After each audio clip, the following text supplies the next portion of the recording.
안녕하세요. CI구 양혜승입니다. 오늘은 문학작품 감상의 방법, 문학비평의 관점이라고도 하죠. 고등학교 내신에서 출제가 많이 되고 있고요. 물론 수능에는 최근에 나오지 않고 있습니다만은 여러분들이 내신 관리할 때 필수 개념이라고 생각하면 되겠고요. 우리가 나중에 사회 진출에서도 우리가 어떤 문학작품이나 영화나 드라마 이런 것들을 어떤 일상 대화 속에서 좀 더 깊이 있게 분석하고 좀 이해하려고 토론하거나 소통할 때 굉장히 유용한 도구가 될 수 있겠습니다. 잘하면 깊이 이해해 보시고 평생 어떤 지적인 어떤 베이스로서 사용할 수 있는 그런 지식을 이번 수업을 통해서 확실하게 다져 놓기를 바랍니다. 자, 그럼 시작을 해볼까요? 자, 우선 문학 비평의 관점, 자, 우리가 어떤 한 사람을 평가할 때 또 그 사람 자체만을 보고 평가하는 경우가 있습니다.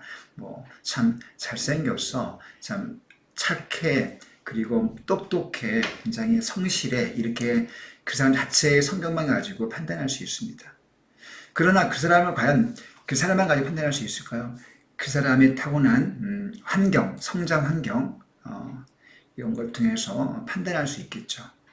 또 태어난 어떤 지역이라든가 또 시대 또 이런 것들도 무시할 수 없습니다. 그 부모의 어떤 직업이라든가 부모의 성품 이런 것도 물론 영향을 미칠 수밖에 없죠. 자, 그렇기 때문에 한 인간을 평가할 때도 이렇게 다양한 측면의 관점을 통해서 다양한 시선이나 평가가 가능한 것처럼 문학 작품도 역시 마찬가지로 다양한 각도에서 다양한 모습으로 우리가 바라볼 수 있겠습니다. 어느 한 가지가 무조건 옳다고 평가할 수는 없겠죠. 따라서 우리가 문학 작품을 볼 때 그런 다양한 관점이 어떤 것들이 있는 것인가를 잘 이해하는 것이 굉장히 중요하겠고요. 그랬을 때 그 어떤 것들이 무엇인지를 하나씩 살펴보는 것이 필요하겠죠. 자, 그것을 우리가 알기 위해서 여기 그림을 한 장 가지고 왔습니다. 자, 밑에 문학 작품의 소통 구조, 작품을 이해할 수 있는 여러 통로라고 써 있죠. 자, 통로가 어떤 것들이 있을까 한번 상상해 보기 위해서 그림을 한번 그려 보았습니다. 자, 우리 보통 문학 작품이 있습니다. 자, 작품을 우리가 맨 먼저 접하죠. 자, 작품이 일단 제일 중요한 요소가 되겠죠. 그런데 그 작품을 쓴 사람이 있습니다. 우리 인간도 우리가 태어난 부모가 있고 그 선조가 있듯이 그 작품을 쓴 사람, 라이터라고 하죠. 작가가 있습니다. 작가가. 그리고 그 작가가 작품을 쓰게 되면요. 그 작품을 받아서 읽는 독자가 있겠죠. 자, 독자가 없는 작품이라는 게 존재할 수 있습니까? 모든 작품은 독자를 전제로 하는 것입니다. 심지어 내가 무인도에서 표류하다가 그러니까 탈출할 가망이 없다 하더라도 일기를 쓰는 것은 내가 탈출하지 못하고 죽는다 하더라도 시간이 흘러서 언젠가 나의 이 일기를 누군가 봐주기라는 그 독자가 생겨나기를 바라는 마음으로 일기를 쓰겠죠. 따라서 독자가 없는 작품은 존재할 수가 없는 겁니다. 그래서 독자 역시 또 중요한 하나의 포인트가 되겠습니다. 자, 벌써 작품, 그리고 그걸 쓴 작가, 그것에 있는 독자, 자, 쓰고 존재하고 받고 하는 이 관계가 벌써 세 가지 항목이 형성이 되겠죠. 그리고 이 작품과 작가, 독자, 특히 작품은요, 특히 시대와 현실 역사를 벗어나서 존재할 수가 없습니다. 자, 일제시대의 어떤 시나 소설이 그 시대에 영향에서 잘 볼 수가 있을까요? 그죠? 친구들이 붙들려가고, 징용 끌려가고, 정신대에 끌려가고, 그다음 토지를 빼앗겨서 만주로 쫓겨가야 되는 그러한 상황들을 우리가 고려하지 않고, 그런 것들을 반영하지 않고, 자, 소설이나 시를 쓸 수 있을까요? 불가능하겠죠? 자, 그리고 역시 그것은 작가 역시 마찬가지일 것입니다. 따라서 시대 현실, 역사, 사회 이런 요소 또한 작품을 이해하는 중요한 통로가 되겠습니다. 자, 벌써 네 가지 항목이 나왔습니다. 작품 1번, 작가 2번, 독자 3번, 자, 그 다음 독자 3번, 마지막으로 그것이 반영하고 있는 현실과 사회. 자, 이렇게 네 가지 항목이 있다는 것을 여러분들이 먼저 머릿속에 일단 딱 그려놓고 문학작품의 감상법을 시작을 하면 되겠습니다. 자, 그럼 이걸 비평과 작품 감상을 할 때, 자, 어떠한 통로가 있는지 우선 네 가지 초점을 파악했기 때문에 이걸 좀 분류해 보겠습니다. 자, 가만 보면요. 작품이 일단 중요한 어떤 전제가 된다는 것을 알 수 있고요. 이 작품을 둘러싸고 있는 바깥에 요인들이 있습니다. 일단 그것을 쓴 작가가 있겠고요. 자, 그것을 읽는 독자가 있겠고, 그것이 반영하고 있는 바깥의 시대 현실, 사회가 역사가 있겠습니다. 자, 이 작품 바깥에 있는 세 가지, 이렇게 선생님 표시해볼게요. 이렇게 거꾸로 이렇게 도넛 모양처럼 거꾸로 이렇게 이 세 가지를 표시해 보겠습니다. 작가, 현실, 독자. 이것들은 작품 바깥에 있는 것들이죠. 작품 바깥에 있는 것들이기 때문에 바깥에 존재한다 해서 바깥 외자에 있을 제자에서 외제적 접근 방법이라고 합니다. 자, 이렇게 여기 정리해 봤습니다. 외제적 접근 방법. 작품 바깥의 요소, 그러니까 작가나 독자나 시대, 역사, 현실에 비추어 감상하는 방법이 되겠습니다. 자, 그 중에서 제일 먼저 살펴볼 것은 역시 표현론이 되겠죠. 자, 이 표현론이라는 용어가 조금 생소할 수도 있습니다만 이렇게 한번 이해해 보면 되겠습니다. 자, 작품이라는 게 뭐냐? 결국 작가가 자기의 삶에서 그 삶의 정서나 느낌이나 생각이나 관념 등을, 사상 등을 작가의 속에 들어있는 어떤 것들을 바깥으로 표현하는 것이다. 자, 이걸 표현론이라고 부를 수가 있겠죠. 작가를 통해서 작가의 전기, 작가의 출생, 가정환경, 성장과정, 학력, 무슨 직업, 그 다음에 결혼, 가정, 그 이후에 어떤 그 사회적 활동 등등등 작가의 일대기나 정기적 사실을 바탕으로 그 작품을 이해하는 거죠. 한번 예를 들어볼까요? 여러분들, 일제시대의 그 유명한 작품, 한여운의 님의 침묵이라는 시가 있습니다. 여러분, 한여운이라는 이 시인은 어떤 분이었죠? 일제시대의 승려였습니다. 승려. 민족대표 33인으로서 그 독립만세, 만세 운동을 같이 준비하고 글을 쓰는데 그 사인을 같이 했던, 동참했던, 목숨을 구했던 그런 분이죠. 자, 그 님의 침묵을 지은 이 한용운이라는 분은요, 작품을 떠나서 이분은 일단 승려입니다. 승려. 이 승려라고 하는 어떤 뭐 직업이라고 표현하면 좀 뭐하지만 승려라고 하는 이분의 어떤 사회적인 어떤 이 정체성은요, 굉장히 이 시에서 중요한 역할을 하겠죠. 그래서 이분이 이 작가가 승려라고 하는 어떤 이런 것을 작가의 어떤 정보를 바탕으로 님의 침묵이라는 시에서 이 님의 의미를 한번 해석해 보면요, 이때 님은 이렇게 해석이 가능합니다. 여러분 생각해 보세요. 어떻게 해석이 가능하겠습니까? 자, 님은 이때 그쵸?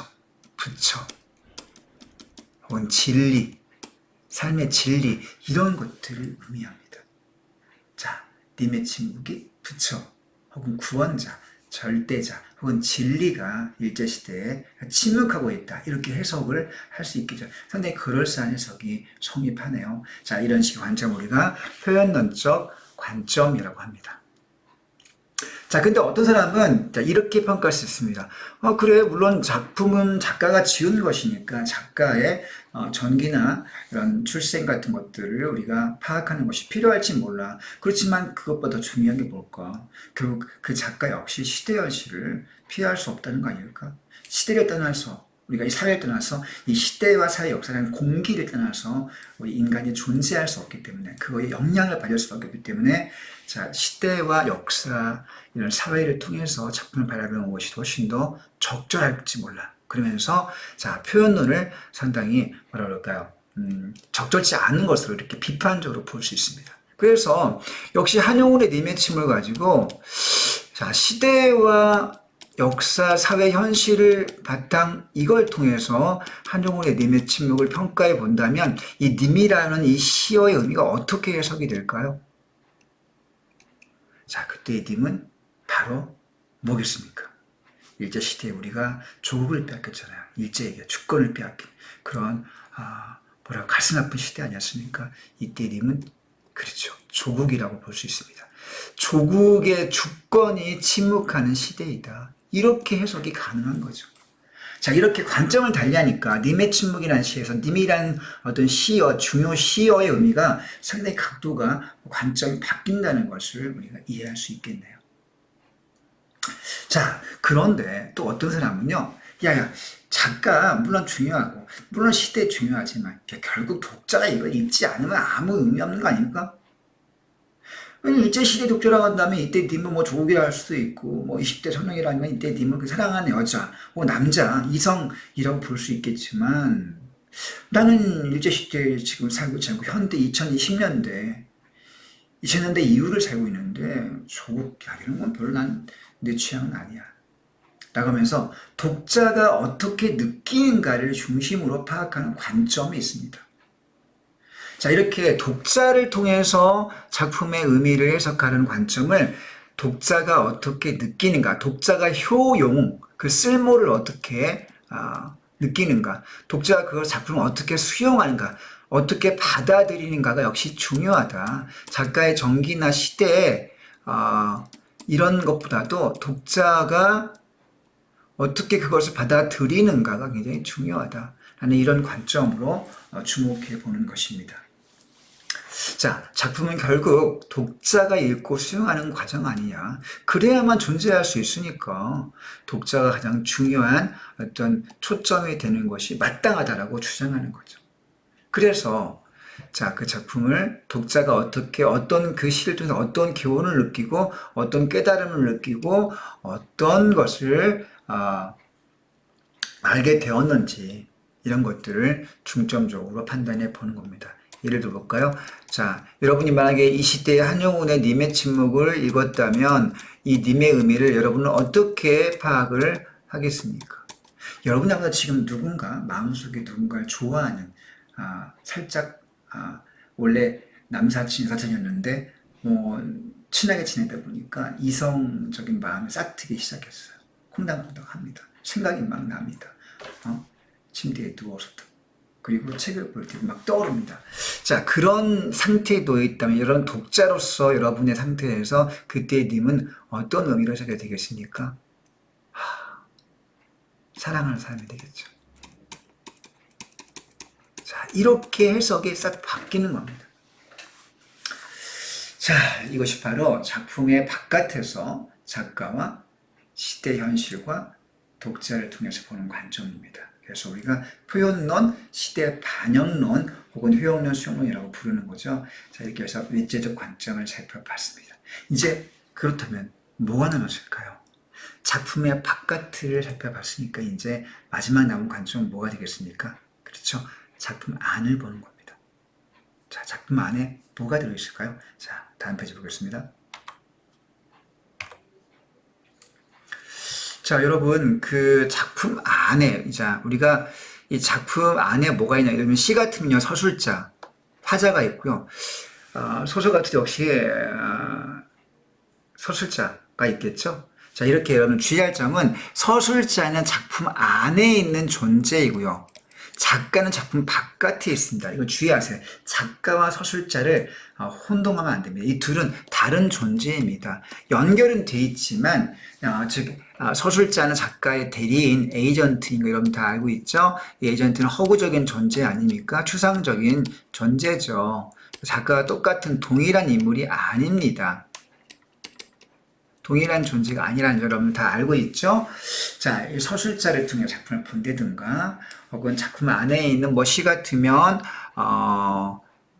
이미지를 통해 본다든가, 또 구성 방식을 통해 본다든가, 뭐 운율을 통해 본다든가, 등등 상징을 통해 본다든가, 등 이와 같은 시 안에 있는 다양한 언어적 요인들이 있습니다. 그죠? 청자도 작품 안에 있는 존재이고요. 청자, 독자 역시 구분되는 개념이라는 거 여러분들이 이해할 수 있겠죠. 자, 이렇게 작품 안에서 보는 관점이 있습니다. 이것을 작품 안에 있다 해서 안 내자에 있을 제자에서 내재적 관점 혹은 내재적 접근법이라고 합니다.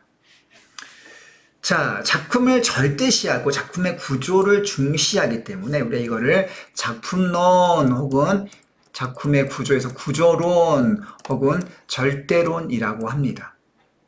알겠죠? 자, 작품의 내적 요소, 그러니까 언어 표현이나 구조나 소재나 주제 같은 것에 주목하여 감상하는 방법이죠.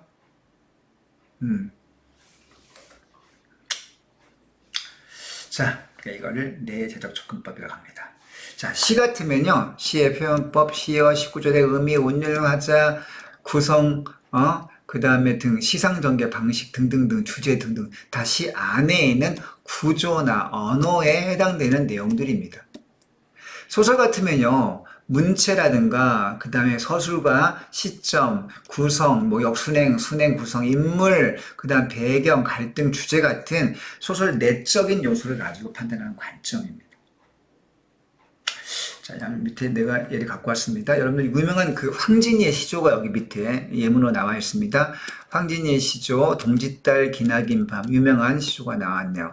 하늘을 버여내어 춘풍 이불 아래 서리서리 넣었다가 어른날 오신날 밤이 얻은 구비구비 별이라. 그럼 우리가 이 시를 보면요, 재미있는 것은 서리서리 구비구비 이런 것들이 참 우리말들이 굉장히 뭐라 그럴까 부드럽고 뭐라 그럴까 적절하게 잘 사용이 되고 있죠. 자, 이게 부사 아닙니까? 서리서리는 깊숙이 똘똘 말아서, 구비구비는 길게 이런 뜻인데요. 이런 음성 상징어가 사용되고 있고 밤이거든 어미 같은 것들을 잘 사용해서 자, 이렇게 언어적 특징이 굉장히 뭐라 그럴까 세련된 이런 작품, 이런 시조라고 할 수 있겠습니다. 이렇게 시의 언어적인 혹은 그리고 음악적인 특징을 살펴보는 건 시 안에 있는 내적인 요소를 주로 살피기 때문에 내재적 접근법, 다른 말로 절대론, 구조론적 관점이라고 볼 수 있는 거죠. 자, 자, 이렇게 해서 내재적 접근법 네 번째를 살펴봤습니다. 자, 여러분, 그런데요, 우리가 이 네 가지 접근법을 여러분 어느 한 가지만 집중해서 볼 수도 있겠습니다. 그러나 우리가 실제로 어떤 작품을, 어떤 영화를, 어떤 드라마를, 어떤 소설을, 어떤 시를 읽고 누군가 이야기 나눌 때 어느 한 가지 초점에 대해서만 얘기하는 경우는 거의 없죠. 실질적으로 작가에 대해서도 얘기하다가 등장인물에 대해서 얘기하다가 그죠? 그 다음에 영화의 어떤 기법, 한 분이 막 360도 돌아가고 그 다음에 드론으로 위에서 공중 촬영을 하고 아주 클로즈업을 시키고, 그런 카메라의 화려한 그 카메라 워킹이라는 게 굉장히 놀랍더라. 와, 너무 몰입됐어. 등등등 이런 식의 이제 표현 기법 같은 것들을, 작가는 감독을 가지고 말하다가 표현 기법을 또 말하는 경우도 있고요. 또 그 작품과 혹은 그 영화의 시대에 대해서 또 말하기도 합니다. 자, 이렇게 한 작품에 대해서 다양한 관점, 작가를 말하다가 동시에 작품의 내적인 요소를 말하다가 동시에 시대를 말하다가 동시에 독자의 측면을 말하다가 이렇게 여러 가지 관점이 동시에 이렇게 결합되어서 자연스럽게 언급이 되죠. 여러 가지가 섞여 있는 관점을 우리가 실제로 많이 이야기합니다. 자, 그런 관점을 여러 개를 묶어서 사용한다 해서 뭐라고 부른다면요, 거기 나와 있네요. 뭐라고 부른다고요? 종합적 관점이라고 합니다. 자, 문학 작품이 작가, 독자, 작품, 시대, 현실 등 복합적으로 작용해서 나온 산물이기 때문에 어느 한쪽만의 시각을 보는 것은 옳지 않다. 그래서 종합해서 보자라는 이런 식의 관점이 가능한 거죠. 자, 그래서 자, 실제로 고등학교 국어 내신 문제에 나올 때는요, 어떤 선지의 문장이 이 두 가지나 세 가지가 섞여서 이렇게 한 문장 안에 표현되는 경우도 있습니다.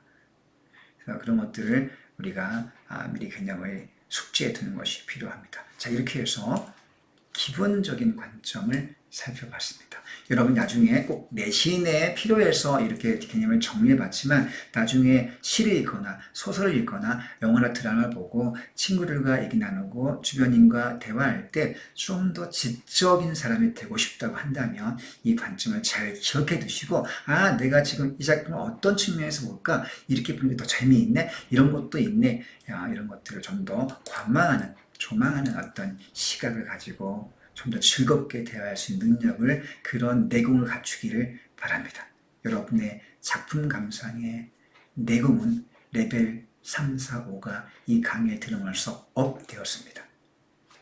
축하드립니다. 자, 그러면 실제 내신에서 문제가 어떻게 나오는지 그것을 준비하기 위한 절차를 한번 살펴볼까요? 다음 페이지에서 실제 예문을 가지고 그 접근하는 방법을 실수 없이 한번 체크할 수 있는 방법을 선생님이 알려주겠습니다. 자, 다음 페이지로 가볼까요? 자, 여러분, 유명한 윤동주의 서시를 가지고 우리가 문제를 출제했다고 한번 생각해 봅시다. 시가 주어지고, 자, 근데 다음 중 이러이러한 관점으로 설명이 된 것을 맞게 고르시오라고 이렇게 나올 수가 있겠습니다. 우리는 선제 읽을 때 선제에 제시된 이 문장이 과연 아까 앞에 나왔던 문학 작품, 문학 비평의 관점 중에서 어떤 것에 속하는지를 정확하게 간파해야 되겠죠. 자, 그러면 첫 번째 예문을 보겠습니다. 자, 이 시는 우리 같은 학생들에게, 우리 같은 학생들, 줄까? 가르침이란 말 여러분 동그라미 치세요. 자, 여러분 가르침을 준다, 교훈을 준다, 깨달음을 준다. 여러분 이런 단어가 나오는 건 여러분 암기해 둘 필요가 있습니다. 느낌을 준다. 자, 가르침, 교훈, 깨달음, 느낌 혹은 생각하게 됐어. 자, 이와 같이 독자의 시각에서 뭔가 새로운 것을 얻게 되는 문장이 나온다면 얘는 100% 독자의 수용원이 되는 거죠. 자, 이렇게 밑줄을 긋는, 자, 포인트를 잡아서 밑줄을 긋는 어떤 방법을 좀 기억해 두시기 바랍니다. 자, 선지 2번 볼까요? 이 시에는 심리 상황에 처해 있는 젊은 지식인의 고뇌와 그것을 극복하는, 자, 여기 보면 식민지라는 당시의 시대 상황이 언급되어 있습니다. 그렇죠? 그러니까 동그라미 쳐보세요. 물론 느낌을 준다 이렇게 독자의 측면도 표현되고 있지만 정확히 말하면 복합적 종합적 관점이라고 할 수 있겠네요. 그러나 이 종합적 관점 내에 식민지라고 하는 시대 반영이 중점적으로 체크가 되고 있습니다. 자, 다음 문장 볼까요? 자, 3번. 이 시에는 역시 시인 윤동주의 시정신. 자, 시인, 작가를 언급하고 있다는 걸 알 수 있죠? 표시해 볼까요? 그러면 이거는 뭐 빼박이네요. 작가를 통해서 작품의 내용을 접근해 가고 있으므로 작가 표현론이 되겠습니다. 자, 그 다음 네 번째. 이 시에서 마지막 행의 바람은 화자가 살면서 겪을 수밖에 없는 시련과 고난을 비유적으로 표현하고 있다라고 되어 있는, 자, 마지막 행의 바람이란 시어, 동그라미 쳐볼까? 시어 따라서 작품을 통해서 마지막 또 비유가 나왔습니다. 표현법이 나네. 시어와 표현법은 작품 안에 있는 거 맞죠? 그래서 절대론, 구조론, 내재적 접근법이 되겠습니다. 마지막 5번. 자, 이 시에는 자신의 삶을 돌아보고 반성하는 태도. 여러분, 태도는 누구 거죠? 작품 속에 들어있는 존재는 그 정서, 작품 시 같은 경우에 시에서 시적 정서를 말하는 주체가 누구죠? 화자입니다.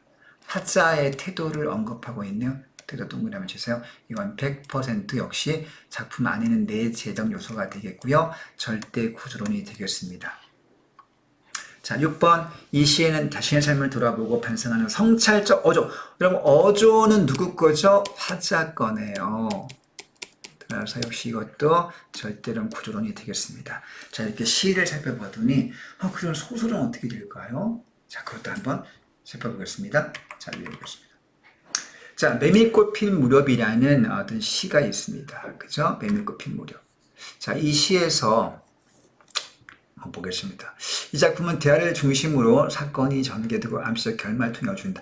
대화 그리고 사건 전개 결말, 자, 이런 식의 내용이 언급이 되고 있으니 표시하면 이건 작품 속에 있는 거네요. 소설 속에 있는 언어적인 양상 구조를 살피고 있으므로 절대론 구조론이 되겠습니다. 선지 2번. 자, 이 작품은 인간 본연의 애정을 느끼게 동그라미 별표 느끼게 해준다. 인간 본연의 애정은 주제가 되지만 그 주제를 느끼는 주체인 독자의 측면에서 이야기를 하고 있으므로 독자의 수용론이 되겠습니다. 자, 그 다음 3번. 식민지 시대상과 시대와 연결시켜서 평가하고 있습니다. 자, 시대 반원론이 되겠고요. 마지막 네 번째, 이 호석은 메밀꽃 핑멜순 작가의 이름이죠. 자, 작가를 통해서 작품의 의미를 접근하고 있으므로 작가의 표현론이 되겠습니다. 자, 여러분, 문화 비평의 관점 어떻습니까? 뭐 어렵지 않죠? 잘 정리해 두시고 개념을 정확하게 이해한 상태에서 내신에서 국어에서 좋은 성적 얻기를 선생님을 응원하겠습니다. 여러분 힘내세요. 파이팅! 안녕!